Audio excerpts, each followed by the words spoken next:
Si vous faites passer Dieu avant tout, vous allez vous retrouver avec une qualité de vie qui est si merveilleuse que vous ne pourriez même pas le croire. Restez avec nous dans Jouissez de votre vie.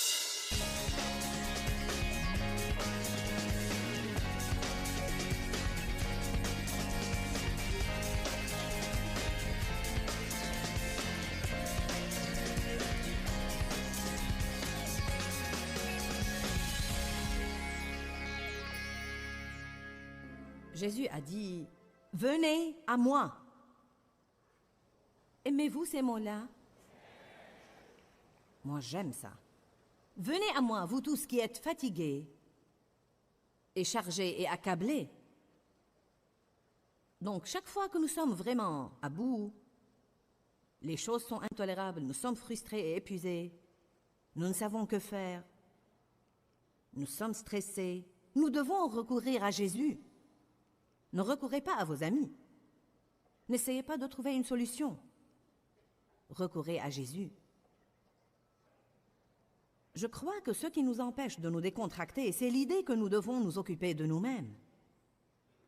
Je veux que vous le compreniez parce que j'y ai bien pensé. Je ne sais pas ce que vous en pensez, mais parfois je me trouve tendue sans même avoir une raison de l'être. Je dois dire exprès, « Oh, je peux me décontracter. » Beaucoup de fois, c'est l'inquiétude de ce que les gens vont penser de nous, ou que nous devons veiller à faire ce qu'il faut, etc., etc. Apprendre à laisser Dieu s'occuper de nous est un processus. Plus nous connaissons le Seigneur, plus nous devons être décontractés. Du fait d'avoir eu plus d'expérience avec lui, l'expérience avec Dieu est précieuse car elle nous apprend qu'il est fidèle. Vous passez par des situations et vous voyez que d'une façon ou d'une autre, il intervient toujours. Peut-être qu'il ne fait pas exactement ce que vous vouliez qu'il fasse, mais il fait quelque chose et ça marche toujours. Peut-être qu'il n'est pas en avance, mais il n'est jamais en retard.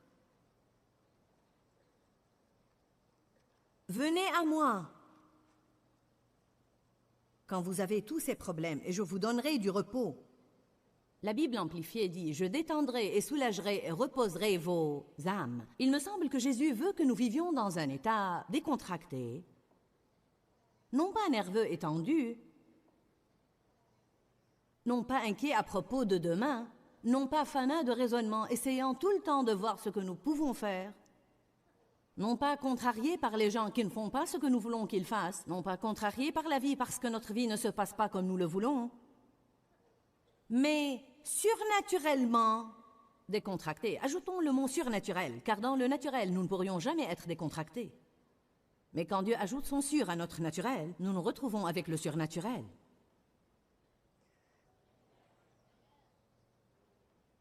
Venez à moi en toutes choses, à propos de toutes choses, pour toutes choses, parce que je veux toujours vous aider en tout, dit Jésus. Il n'y a rien de trop petit, ni de trop grand. Venez à lui autant que vous voulez.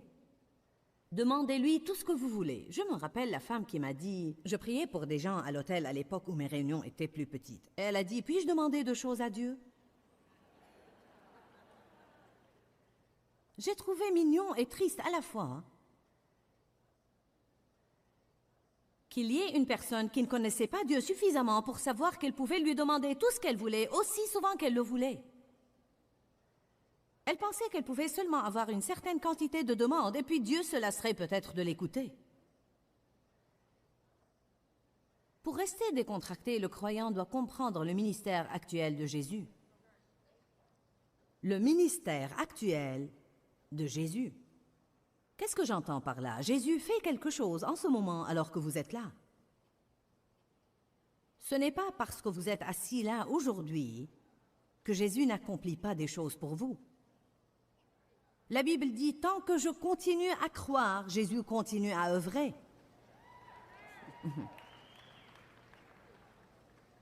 Alors, quand vous venez assister à un séminaire comme celui-ci, vous devez dire, « Seigneur, j'ai laissé toutes mes situations et mes circonstances derrière moi, et pendant que je suis là à jouir du sermon et de la bonne musique, je déclare ma foi comme quoi tu vas certainement œuvrer sur ma situation Et même quand je sors, les choses vont être différentes de ce qu'elles étaient quand je suis entrée. Nous devons déclarer notre foi par des mots pleins de foi et par de courtes prières, car les prières ne doivent pas forcément être longues et éloquentes.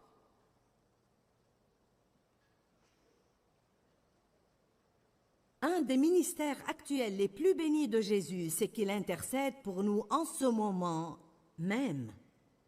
Oh, alléluia! Je me demande s'il y a des prières que Jésus prie et qui ne sont pas exaucées.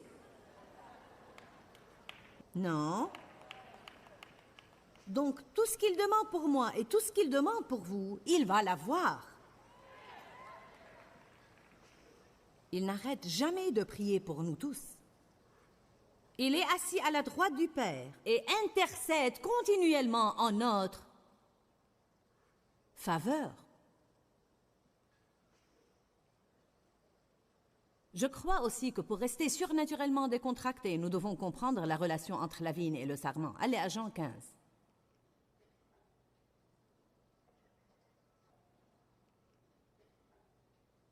Jean 15, verset 1.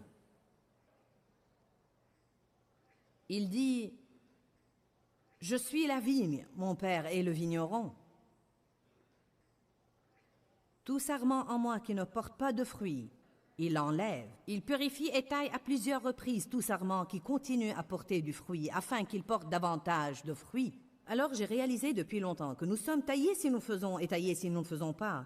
Donc la taille est une réalité de la vie. Si je ne porte pas de fruits, je suis taillé. Et si je porte du fruit, je suis taillé. En d'autres termes, Dieu va s'occuper de nous. C'est une réalité de la vie. Dieu va s'occuper de ces petits sarments. Les petits sarments sont censés finalement porter du fruit pour que le monde vienne et cueille ce fruit et se nourrisse. Et grâce à la puissance et à la vie qui coule dans la vigne, il y aura davantage de fruits sur les sarments. Mais vous ne voyez jamais un sarment luttant pour porter du fruit. Vous ne voyez pas un pommier qui fait... Que fais-tu? Je fais des pommes.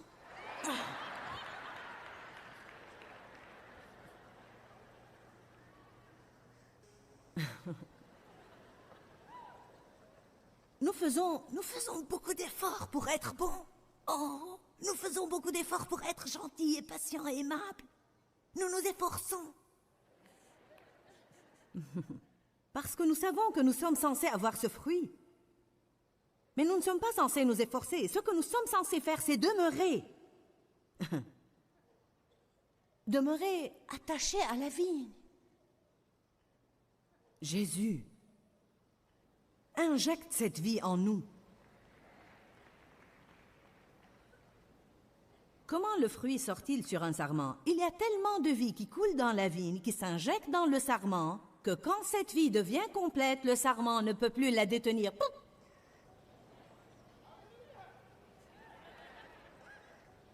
Donc tout ce dont j'ai besoin est davantage de Jésus. Davantage de sève injectée par la vigne dans ce petit sarment, et le fruit va sortir. Vous savez quoi? Le temps de quitter ce week-end, vous auriez cueilli tous mes fruits.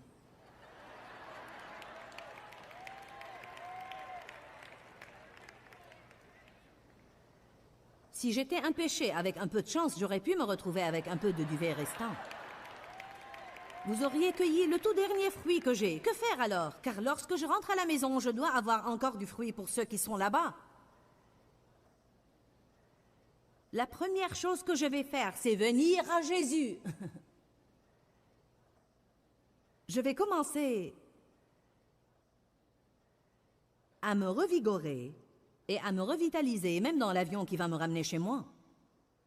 Comment je fais ça? En me décontractant et disant « Merci Seigneur, car tu me fortifies. Merci, car tu me ravitailles. J'ai besoin de toi, Jésus. Je ne peux rien faire sans toi. » Dave et moi, nous allons nous lever demain matin. Et nous allons passer probablement 2 ou 3 heures avec le Seigneur, à prier, à lire, à regarder par la fenêtre, à nous reposer, à demeurer, à nous fier. Combien de vous comprennent ce que je dis?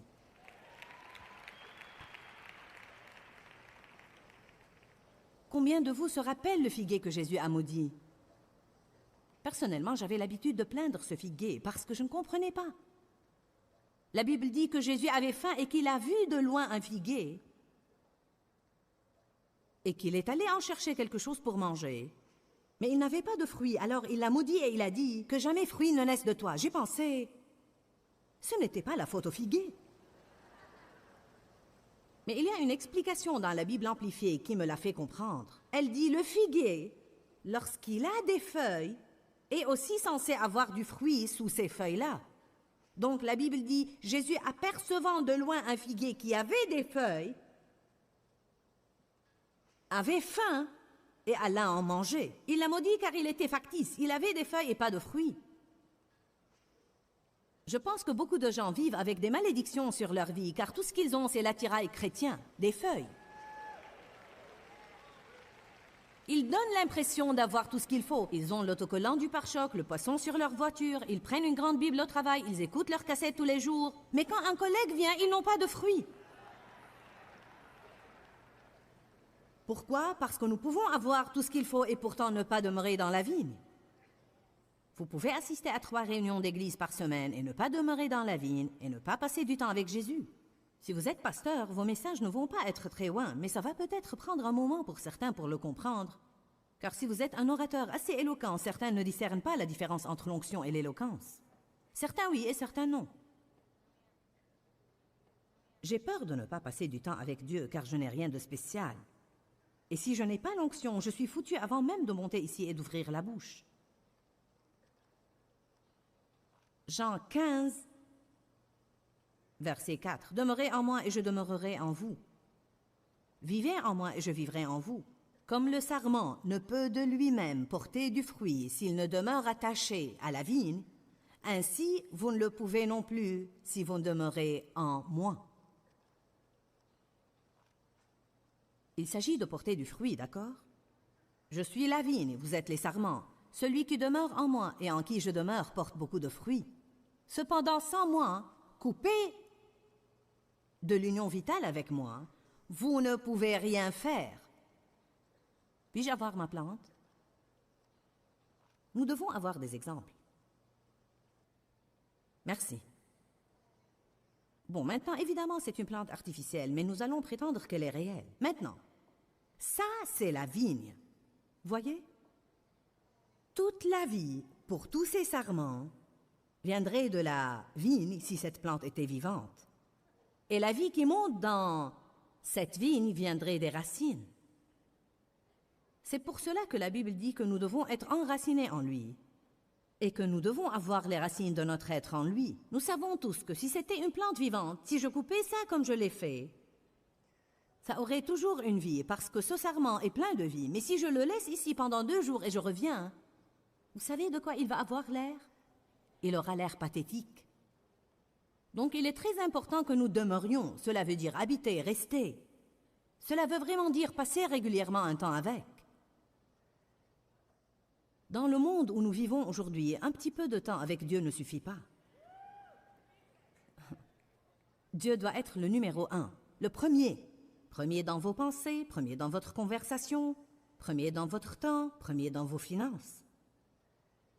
Si vous faites passer Dieu avant tout, vous allez vous retrouver avec une qualité de vie qui est si merveilleuse que vous ne pourriez même pas le croire. Je peux vous le promettre. Une garantie à toute épreuve. Je l'ai vu marcher non seulement dans ma vie, mais dans beaucoup d'autres vies. Faites passer Dieu avant tout. Il ne s'agit pas seulement d'aller à l'église. Il ne s'agit pas seulement de tout l'attirail qui est représenté peut-être par les feuilles. N'oubliez pas qu'Adam et Ève, quand ils ont eu des ennuis, la première chose qu'ils ont faite, c'était de se couvrir de feuilles aussi. Dieu leur a même dit que cela n'était pas suffisant. Les feuilles vont mourir. Je veux que vous alliez à Romains, chapitre 11. Nous reviendrons à cette plante dans un instant. Romains 11, 17. Paul essaye d'expliquer une chose aux croyants. Car Paul traitait avec les païens et les juifs. Il était évidemment difficile pour certains du peuple juif de faire la transition à une toute nouvelle façon de penser et d'être. Ils dépendaient de la loi et maintenant Paul essayait de leur apprendre un système de grâce. Leur relation avec Dieu se concentrait auparavant sur ce qu'ils faisaient, observer la loi, faire ce qui est juste, faire des sacrifices pour compenser leurs erreurs. Paul essayait de leur apprendre une toute nouvelle chose, et que, sous la nouvelle alliance, c'est une relation où il ne s'agit pas de ce qu'ils essayent de donner à Dieu, mais de recevoir de Dieu sa grâce et sa faveur comme don gratuit. Donc il se sert de l'exemple de la vigne et des sarments.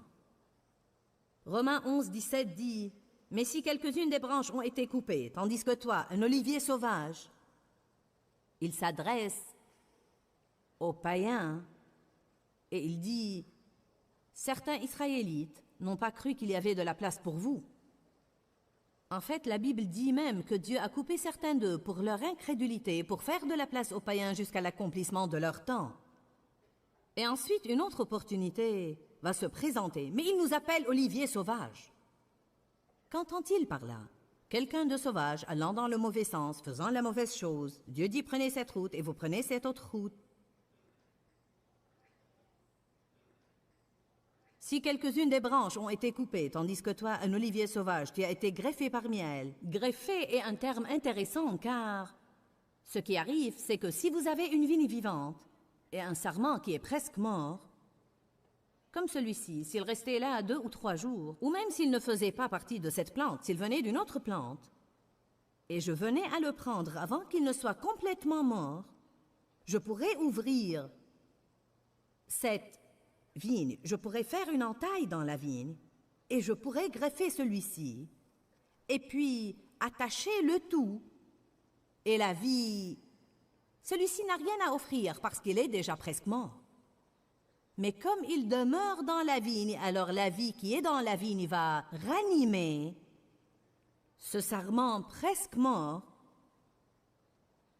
et il va complètement reprendre vie et vigueur, non pas parce qu'il donne quoi que ce soit à la vigne, mais parce que la vigne lui donne. Il est trop malade, il est trop pathétique pour donner quoi que ce soit. Ce qu'il peut faire, c'est demeurer là et recevoir.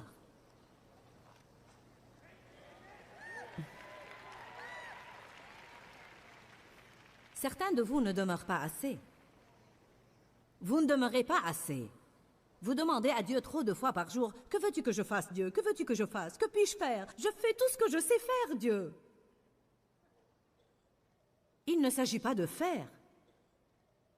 Il s'agit de demeurer. Allez maintenant, faites attention. Mais si quelques-unes des branches ont été coupées, tandis que toi, un olivier sauvage, tu as été greffé parmi elles pour partager la richesse de la racine et de la sève de l'olivier. Pourquoi ont-ils été greffés? Ils ont été greffés pour avoir part à ce que la racine et la vigne avaient, non pas pour donner, mais pour prendre part à ce que la vigne avait. Pourquoi Jésus nous a-t-il amenés à avoir une relation avec lui? Pour prendre part à ce qu'il a, non pas pour qu'on lui donne quoi que ce soit. Il y a une écriture dans la Bible qui dit « De quoi Dieu a-t-il besoin que vous puissiez lui donner et qu'il n'a pas déjà? » Nous lui donnons nos remerciements et nous lui donnons nos louanges, mais il n'a pas besoin de nos œuvres ni de nos idées lumineuses pour lui indiquer comment gérer notre vie.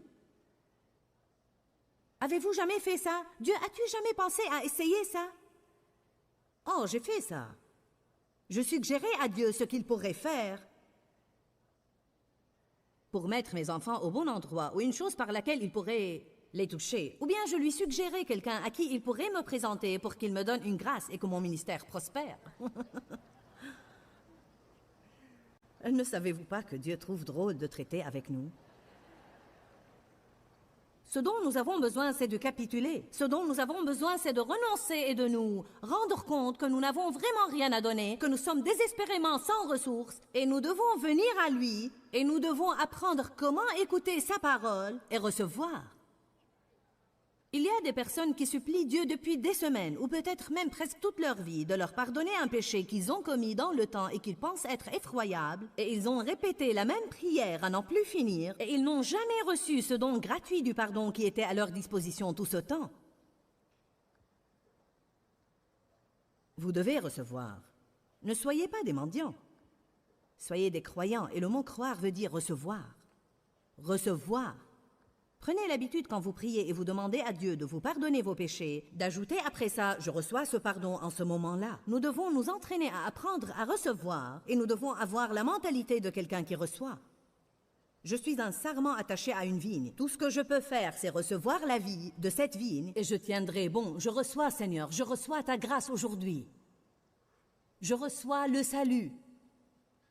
Je reçois le Saint-Esprit. La Bible ne dit pas « As-tu pris le salut? As-tu pris le Saint-Esprit? As-tu pris l'exaucement de ta prière ?»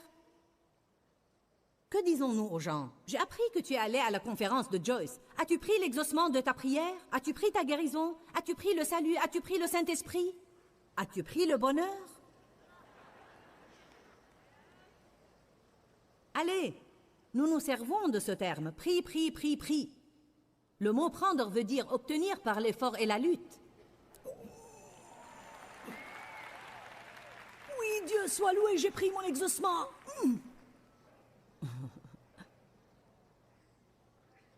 Mais le mot recevoir veut dire en réalité agir comme récipient et simplement prendre ce qui est offert.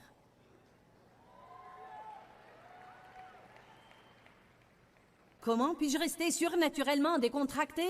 En recevant et non pas en prenant, en vivant par la grâce et non pas par les œuvres. La grâce est l'énergie de Dieu qui fait ce qui doit être fait. Les œuvres sont mon énergie qui essaie de faire ce que Dieu seul peut faire. Nous n'avons rien qui ait une valeur réelle sauf ce que Jésus nous donne. Nous ne valons rien sauf ce qu'il fait de nous. Romains 11, 18 dit « Ne te vante pas devant les autres branches et ne te glorifie pas à leurs dépens. » Oh, regardez quelle jolie branche je suis et tout le fruit que j'ai. Et regardez comment les gens partout me regardent et m'admirent. Il dit, ne te vante pas d'être branche. La branche ne serait rien sans la vigne. Si tu veux te vanter de quelque chose, vante-toi de la vigne. Ne te vante pas devant les autres branches et ne te glorifie pas à leurs dépens. Si tu veux te glorifier, rappelle-toi que ce n'est pas toi qui portes la racine, mais que c'est la racine qui te porte. Romaine, tu peux reprendre ça. Merci. Maintenant, allez à Romains 11, 36, où nous allons jeter un coup d'œil sur une des écritures les plus merveilleuses dans la parole de Dieu.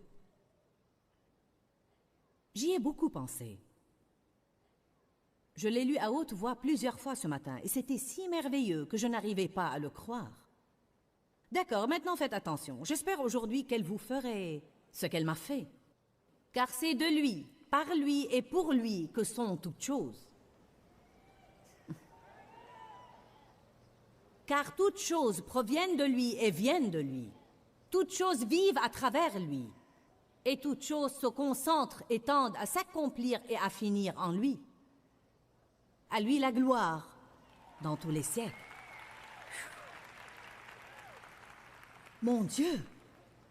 Nous parlons des choses auxquelles nous devons prêter attention dans notre vie. Ce doit être celui qui est notre source. Ce doit être celui de qui toutes choses proviennent, en qui toutes choses finissent, par qui s'accomplissent toutes choses, par qui toutes choses vivent. Ouh! Je vous le dis, je sens la puissance du Saint-Esprit quand je lis cette écriture. Car c'est de lui, et par lui, et pour lui que sont toutes choses. Cela inclut votre chose. Car toutes choses ont commencé avec lui et toutes choses vont finir avec lui. Toutes choses vivent à travers lui. Je n'ai pas de vie loin de lui. Vous n'avez pas de vie réelle. Oh, vous respirez peut-être, mais vous n'avez pas de vie réelle. Je vais vous dire que rester surnaturellement décontracté me semble vraiment bon. Et je suis sûre qu'il y a beaucoup de vous qui nous regardent et pensent « cela me semble bon aussi ». Il paraît qu'une des choses qui nous semble des plus difficiles à faire en tant que chrétiens, c'est de nous décontracter et de recevoir. De Dieu, nous essayons toujours de mériter. Nous comptons sur nos œuvres et nous nous efforçons de prendre ce que Jésus a déjà réalisé pour nous à la croix. Nous devons comprendre dans nos cœurs que Jésus se tient à la brèche en notre faveur et que tout ce que nous devons faire, c'est de recevoir de lui et de vivre par la grâce et non par les œuvres. Et c'est là que nous pourrons jouir de la vie que Jésus est mort pour nous donner. Dis-leur que je les aime. Dans ce livret, Joyce Meyer donne une révélation de l'amour de Dieu pour nous. Pour obtenir ce livret gratuitement, écrivez-nous à Joyce Meyer, boîte postale 40095-6300, Larnaca, Chypre. Ou bien visitez notre site web www.joycemeyer.org/fr.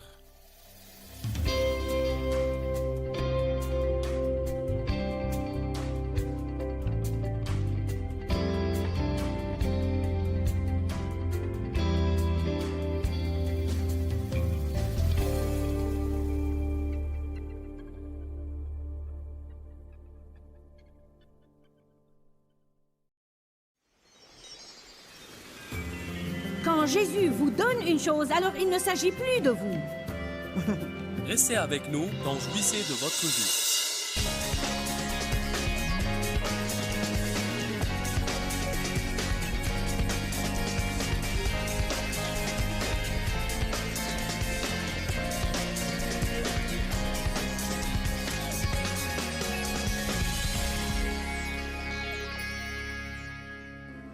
Hébreux 1, versets 2 et 3.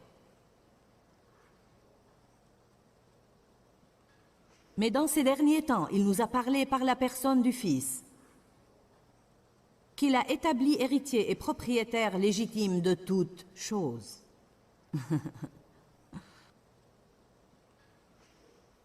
N'oublions pas que nous sommes co-héritiers avec lui. Il a fait ce qui devait être fait. Il est devenu héritier de tout ce qui était à Dieu. Et maintenant, il dit, vous pouvez vous joindre à moi. En mettant votre foi en moi et en me recevant comme votre sauveur, vous devenez co-héritier avec moi. Tout ce qui est à moi, je vais vous le révéler. Je vais vous montrer des Écritures qui disent ça plus tard. Aussi par lequel et à travers lequel il a créé les mondes et les portées de l'espace et les airs du temps. Il les a faits, produits, bâtis, opérés et arrangés en ordre.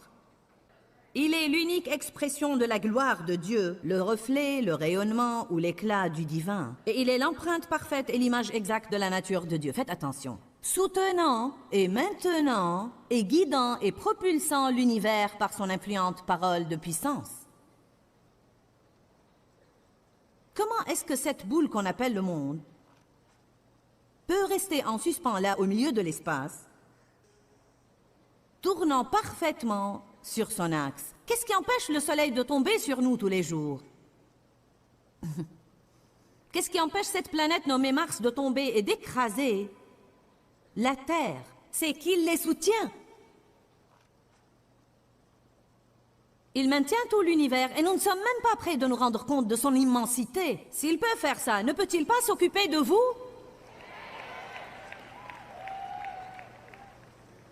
N'est-il pas étonnant qu'il se soucie tellement d'un petit point dans cet univers nommé le monde, qu'il a déjà inscrit tous les jours de nos vies dans un livre? Ah, je me sens aimé et soutenu aujourd'hui. Cela me décontracte.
De quoi devons-nous nous soucier alors? Je veux dire que s'il maintient l'univers et fait fonctionner le tout en bon ordre, dois-je vraiment avoir peur et m'inquiéter de ce qui va m'arriver?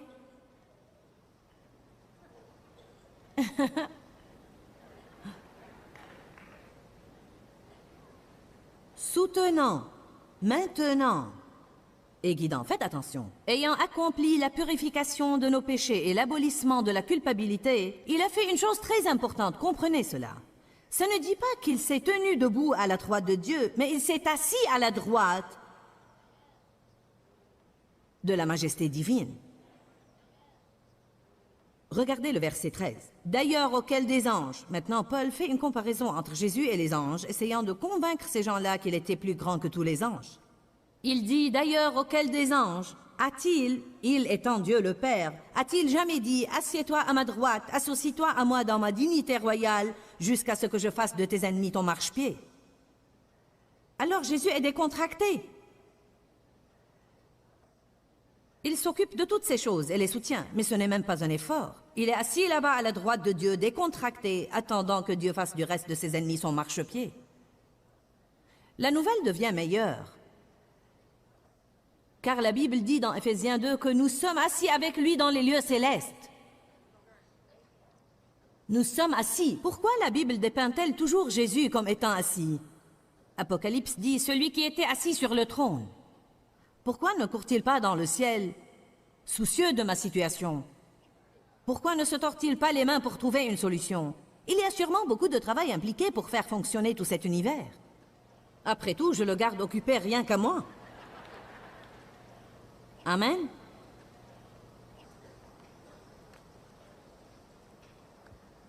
Le souverain sacrificateur sous le système de l'ancienne alliance entrait dans le lieu très saint une fois par an. Il pouvait entrer seulement une fois par an, derrière ce rideau.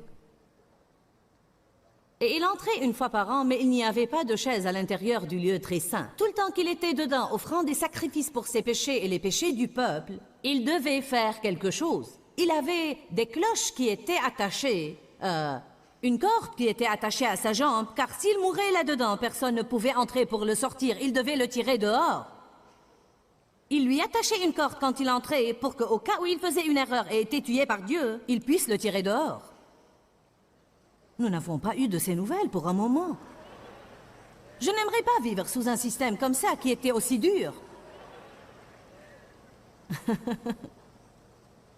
Jésus est notre souverain sacrificateur. Il y a une telle corrélation là et un tel message. Nous n'allons pas en parler. Mais cette chose à propos d'être assis est importante car elle fait allusion à entrer le repos de Dieu. Elle fait allusion à rester tranquille et décontracté. Le souverain sacrificateur ne pouvait jamais s'asseoir. Œuvre, œuvre. L'ancien système était œuvre, œuvre, œuvre, œuvre. Que puis-je faire? J'ai fait une erreur. Je dois la payer. Je dois sacrifier. Que puis-je faire? Ça alors? Je ne vais jamais me libérer de cette culpabilité, ni me libérer de la condamnation. Mon Dieu, œuvre, œuvre, œuvre.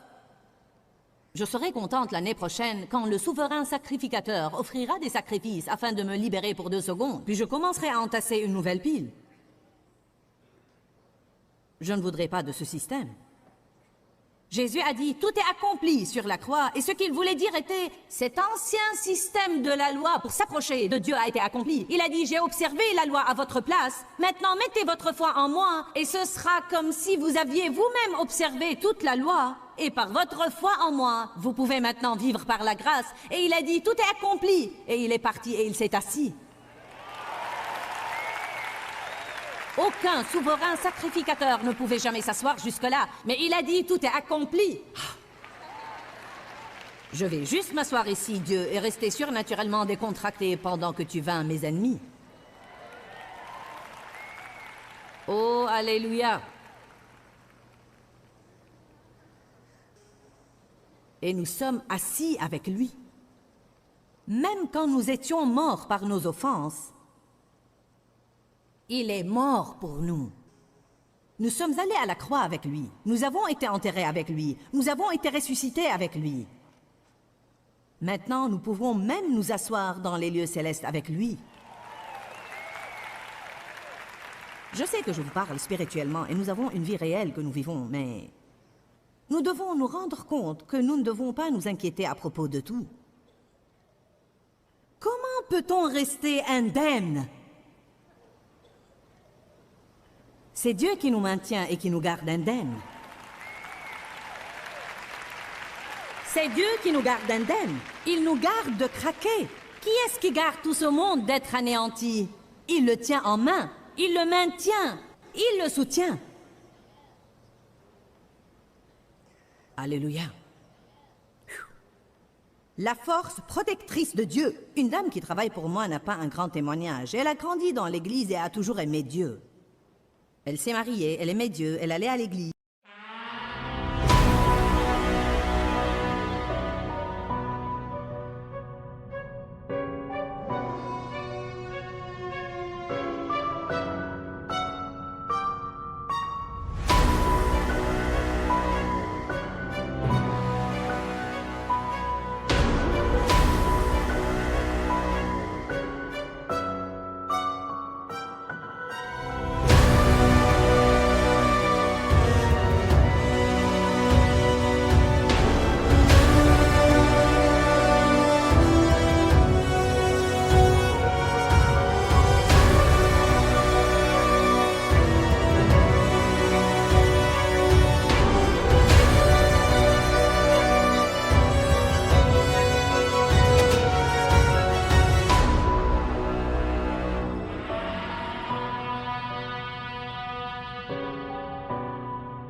Et a reçu le baptême du Saint-Esprit dans les années 70.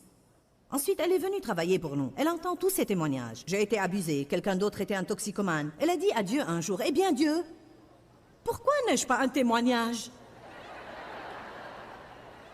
Écoutez ça, Dieu lui a dit, « Tu as un témoignage. Ton témoignage, c'est « Je t'ai gardé de tout ça. »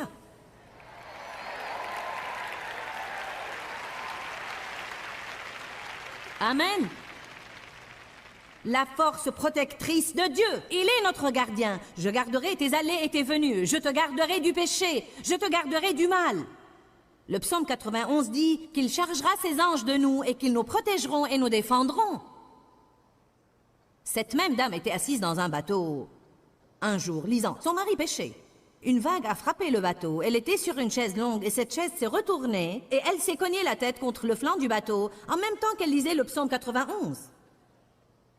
Elle a dit au Seigneur, « Je ne comprends pas. La Bible dit que tu me protégerais. » Et je me suis cogné la tête. Et Dieu lui a dit, « Tu n'es pas morte, n'est-ce pas? » Bon, alors il y a des choses qui arrivent dans notre vie et que nous n'aimons pas. Mais nous ne savons même pas de quoi Dieu nous a gardés et que Satan avait planifié.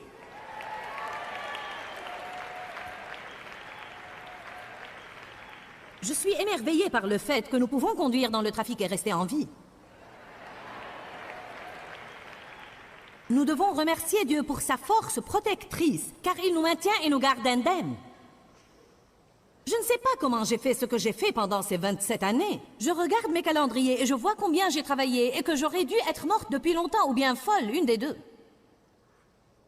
Je regarde en arrière et je lis certains de mes journaux de prière et certaines des choses que j'ai connues avec les gens. Et je pense, comment ai-je pu faire ça? Eh bien, il m'a gardé, il m'a soutenu, il m'a fortifié, il m'a protégé. Je me souciais d'un tas de choses dont je n'aurais pas dû me soucier dans ma vie. Ne vous étonnez-vous pas quand vous jetez un coup d'œil sur certaines choses à propos desquelles vous vous êtes souciés, mais elles se sont bien terminées?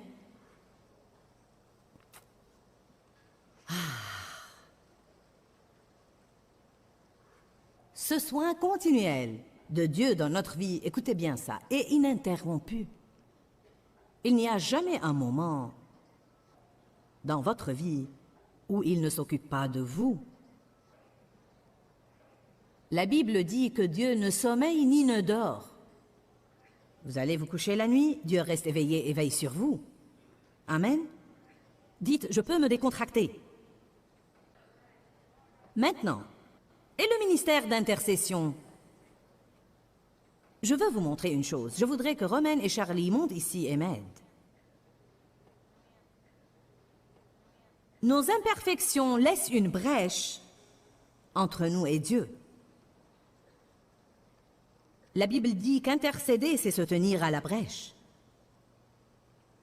Quand vous intercédez pour quelqu'un qui n'a pas une bonne relation avec Dieu, il y a une brèche entre lui et Dieu, il n'y a pas de relation entre lui et Dieu, ou bien la relation a été entravée ou brisée. Et quand vous priez pour lui, vous vous tenez littéralement à la brèche et vous les rapprochez. Je vais vous montrer ce qui arrive. Je vous prie de venir ici. Nous allons prétendre que tu es le croyant ici. Tourne-toi de ce côté. Tu es le croyant qui fait des erreurs tout le temps. Et toi, tu es Dieu, Charlie. Recule-toi ici et simule la sainteté autant que tu peux. D'accord. Maintenant, il n'y a pas de problème. Tu as des péchés et des imperfections dans ta vie et tu veux essayer de t'approcher de Dieu et il veut s'approcher de toi.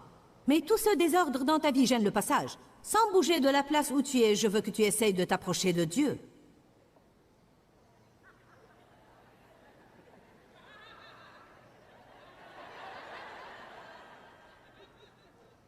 Alors que fait Jésus? Il se tient à la brèche comme intercesseur et il intercède continuellement. Donc, à travers Christ, en lui, je suis continuellement admise auprès de Dieu. Et devinez quoi? Le temps que toutes les imperfections du croyant passent par moi et arrivent à lui, la Bible dit il nous considère comme justes parce que nous avons été lavés par le sang de Jésus. Alléluia! Quelqu'un se tient à la brèche pour moi tout le temps. Amen. Vous pouvez descendre, merci. Hébreux 7, 25. 3 écritures que je veux qu'on lise. Elles sont toutes vraiment importantes. Par conséquent, il peut sauver d'une manière définitive, complètement, parfaitement, finalement, pour tous les temps et éternellement, ceux qui s'approchent de Dieu par lui, étant toujours vivants pour faire une pétition à Dieu et pour intercéder avec lui et intervenir en leur faveur. Romains 8, 34.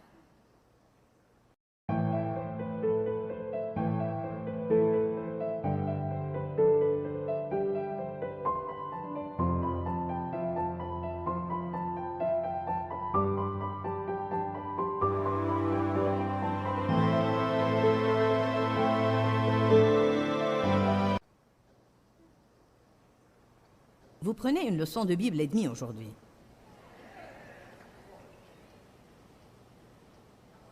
Romains 8, verset 34. Qui nous condamnera? Lorsque vous sentez toute cette culpabilité à cause des erreurs que vous faites, qui est là pour vous condamner? Jésus nous condamnera-t-il, lui le Messie qui est mort, bien plus qui est ressuscité d'entre les morts, et qui est maintenant à la droite de Dieu, suppliant et intercédant pour nous? Qui est-ce qui essaye de me condamner? Ce n'est pas Jésus. Le Saint-Esprit établit ma culpabilité, mais établir la culpabilité est une chose totalement différente de la condamnation. Quand je suis accusé, je dois me repentir. Je ne devrais jamais me sentir condamné. Je ne devrais jamais passer des jours à me sentir coupable à cause d'une erreur que j'ai commise, car Jésus est là, intercédant pour moi, se tenant à la brèche. Soit que nous allons croire que son sang suffit, soit que nous allons croire que nous devons lui ajouter notre sacrifice. Combien de vous ont mauvaise conscience et se sentent coupables? Allez, nous avons enseigné sur la vérité jeudi soir. Ne me poussez pas à venir vous confronter. Je me permettrai de dire qu'il n'y a qu'un nombre limité de chrétiens qui ont mûri au point où, quand ils font des erreurs, ils peuvent se repentir, recevoir le pardon et avancer. Voici une histoire qui m'a donné une bonne leçon. Je me sentais si coupable et je pense que ça venait de toutes les années où l'on abusait de moi et que je savais ce qui se passait dans ma vie, ce que mon père me faisait et que je devais toujours le cacher à ma mère et aux gens et j'avais mauvaise conscience à cause de ça. Et bien sûr, le diable me faisait penser qu'il y avait quelque chose qui n'allait pas en moi, sinon mon père n'aurait pas voulu me faire cela. Alors j'ai grandi avec ce fardeau de culpabilité, de honte et de reproche comme si tout était de ma faute. Même après ma conversion, c'était comme une drogue dans ma vie. Vous savez, se sentir toujours coupable et avoir mauvaise conscience peuvent littéralement devenir comme une drogue. C'est comme lorsque vous avez mauvaise conscience pour si longtemps que vous sentez que ce n'est même pas juste de vous sentir bien dans votre peau. C'est comme ce n'est pas bien. Dieu n'accepterait pas que je me sente bien dans ma peau. Comment pourrais-je me sentir bien dans ma peau avec toutes les choses que j'ai faites? Mais voyez, Jésus a acheté votre justice. Il vous l'a donné en cadeau. Où est la logique si Gilles n'avait que des chiffons pour s'habiller, et moi j'ouvre mon armoire et je lui donne 5 ou 6 de mes meilleures tenues, et puis elle vient ici tout le temps portant ses chiffons? Je ne suis pas suffisamment bien pour les porter. Je suis contente de les avoir, mais je vais continuer à porter ces chiffons car j'ai peur de porter ces jolis habits. Je me sentirai insultée. Quand Jésus vous donne une chose, alors il ne s'agit plus de vous. Par la foi, vous devez revêtir sa justice. Vous devez vous parer de la justice. La Bible dit, revêtez la cuirasse de la justice et mettez vos chaussures de paix. Ils nous sont offerts par Dieu et nous sommes supposés les mettre.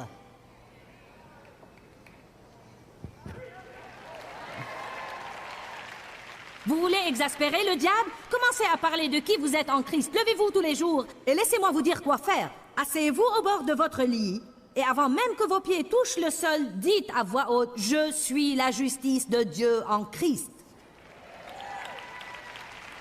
Oh, l'enfer tremble et branle. Vous exaspérez le diable. Tous les esprits fanatiques autour de vous se mettent en colère. Dites, « Je suis la justice de Dieu en Christ, consacré et rendu saint par le sang de l'agneau. » Je suis sanctifié et consacré au service de Dieu. Dieu a un bon plan pour ma vie. J'aime vraiment ma personne et parce que Jésus m'a accepté, alors je m'accepte aussi, non en moi-même, mais en Christ. Ce que je vous dis aujourd'hui changera votre vie, car la plupart des gens ne s'aiment pas eux-mêmes. Ils ont mauvaise conscience tout le temps. Ils vivent toujours constamment sous la loi de l'Ancien Testament. Ils font une erreur, ils doivent payer. Ils font une erreur, ils doivent payer. Ils font une erreur. Peut-être que nous ne tuons plus des taureaux et des oiseaux pour les offrir en sacrifice. Mais ce que nous faisons, c'est nous sentir mal et avoir mauvaise conscience.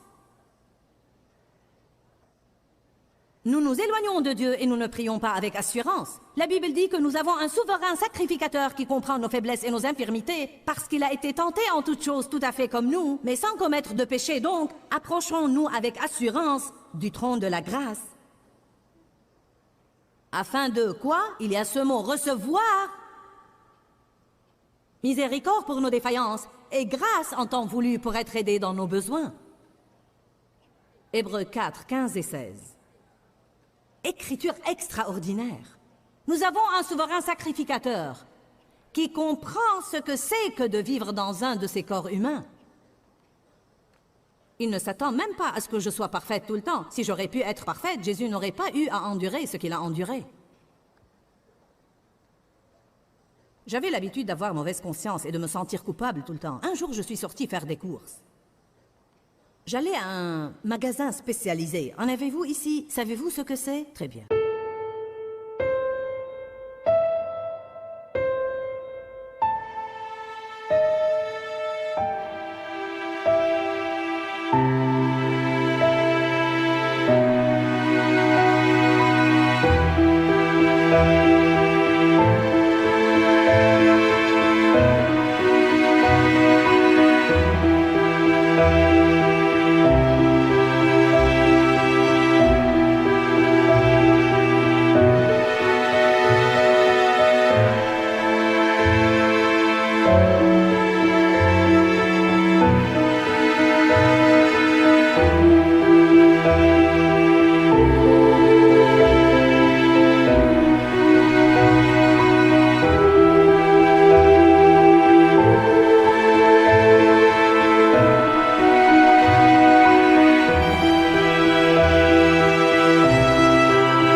Alors j'ai garé ma voiture. Je conduisais une voiture vieille de 20 ans à cette époque-là et je prêchais la prospérité.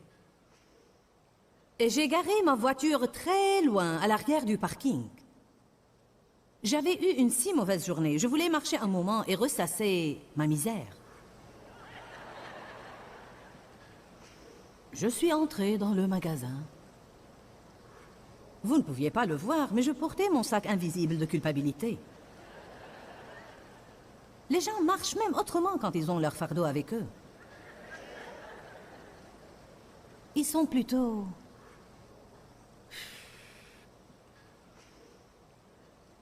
Le Saint-Esprit m'a dit, Joyce, comment envisages-tu d'obtenir le pardon pour ce péché? Je connaissais la bonne réponse, mais je ne l'appliquais pas à ma vie. Si seulement nous faisions ce que nous disions aux autres de faire, nous en serions bien mieux. J'ai dit, je vais juste recevoir le sacrifice que Jésus a fait quand il est mort pour moi au calvaire. Écoutez ce que le Saint-Esprit m'a dit. Quand as-tu l'intention de le faire? Quand, tu sais, demain, la semaine prochaine, quand vas-tu le faire? J'ai pensé, oh, probablement dans quelques jours. C'était une véritable révélation pour moi, car j'ai réalisé à ce moment-là que je ne me sentirais pas bien dans ma peau, que je ne me permettrais pas de me sentir bien dans ma peau, je ne me permettrais pas la joie, je ne me permettrais pas la paix avant de sentir comme si j'avais payé. Avec quoi nous payons plus que toute autre chose? Notre joie et paix. Notre bon statut avec Dieu est notre joie et paix. Nous y renonçons, pensant payer ainsi pour nos péchés. C'est comme une gifle donnée à Jésus parce qu'il dit « Soit mon sang suffit, soit il ne suffit pas, je n'ai pas besoin de ton aide. »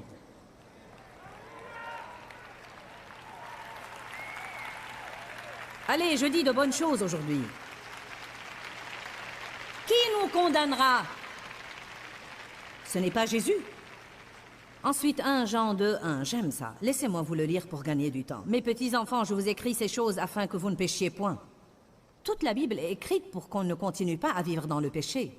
Mais si quelqu'un a péché, nous avons un avocat, un qui va intercéder pour nous auprès du Père, et c'est Jésus-Christ, le tout juste, le droit, qui se conforme à la volonté du Père dans chaque finalité, pensée et action. Je dois me lever tous les jours et essayer de ne pas pécher. C'est la finalité de tout ce que je fais. Mais quand je fais des erreurs, Dieu merci, j'ai un avocat, j'ai un intercesseur, j'ai quelqu'un qui se tient à la brèche pour moi. Et il a déjà été parfait. Donc quand je ne peux pas être parfaite, je prends de sa perfection et Dieu la considère comme mienne. Allez, quelqu'un qui nous suit à la télévision devrait se réjouir et sautiller dans sa maison maintenant. Les gens présents ici ne peuvent pas se lever et courir dans le bâtiment, mais vous pouvez courir dans votre maison en sautant et louant Dieu. Je veux dire, vous devez vraiment être là-bas à danser une gigue. Vous devez dire « Oh, le Seigneur soit loué, Alléluia ! Il m'a affranchi !» Jésus a payé pour mes péchés. Il intercède pour moi. Il me soutient. Je suis assis avec lui. J'ai été enterré avec lui. Je suis ressuscité avec lui. Car c'est de lui et par lui et pour lui que sont toutes choses. Tout commence en lui et tout se termine en lui. Il est le centre de toutes choses, la source de toute vie. Tout ce qui a une vie la prend de lui.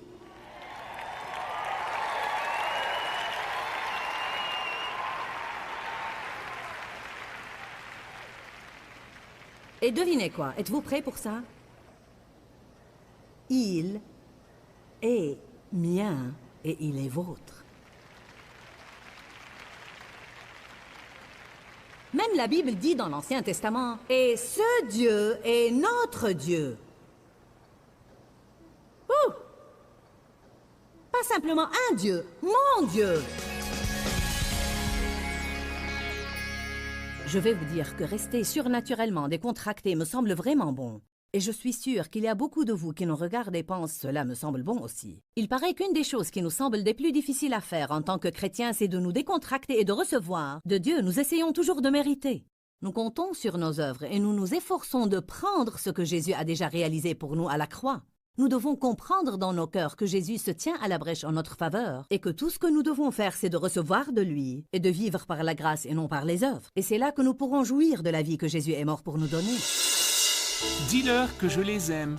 Dans ce livret, Joyce Meyer donne une révélation de l'amour de Dieu pour nous. Pour obtenir ce livret gratuitement, écrivez-nous à Joyce Meyer, boîte postale 40095-6300, Larnaca, Chypre. Ou bien visitez notre site web www.joycemeyer.org/fr. Step 1, wake up early, gonna rise with the sun. Step 2, get some good, some food in you. Step 3, think real hard about what you wanna be. Step 4, everybody just do your thing. Wake up, today's gonna be a good day. Wake up, today's gonna be a good day.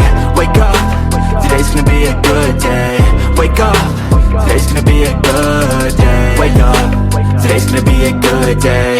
Wake up, today's gonna be a good day. Wake up, today's gonna be a good day. Wake up, today's gonna be a good day. Yo. Set your affirmations, aspirations. I got shit to do, the aftermath of preparation. Good food, good mood, blood in circulation. One step at a time, yeah, that's how you make it. Set a goal you control and the steps you take them. I try to pick one thought, have some concentration. And if I make a mistake, it's called education. I try to do this every day, call it replication. Wake up, today's gonna be a good day. Wake up, today's gonna be a good day. Wake up, today's gonna be a good day. Wake up, today's gonna be a good day. Wake up, today's gonna be a good day. Wake up, today's gonna be a good day. Wake up, today's gonna be a good day. Wake up, today's gonna be a good day. So life ain't easy, yo, I think there's a reason though. Ups and downs, just like every different season, yo. Sometimes I'm high, other times I'm barely breathing, though. I always gotta fight and hide from the demons, yo. Negative thoughts are poison, they rot. Head full of flies, so here come the clouds. They'll never stop unless I can swap all the bad for the good in my head when I'm lost. Yeah, so I'ma fake it till I make it. Positive thoughts are overtaken, I got patience. One day at a time is how you operate a cadence. A flow, you grow, you show yourself a foundation. Stay away from all the shit that causes temptation. I know that I like to do it cause it's sensation. I live my life in my head like a narration. Don't expect greatness, do my best, man, I'll take it. Wake up, today's gonna be a good day. Wake up, today's gonna be a good day. Wake up, today's gonna be a good day. Wake up, today's gonna be a good day. Wake up, today's gonna be a good day. Wake up, good day. Wake up, today's gonna be a good day.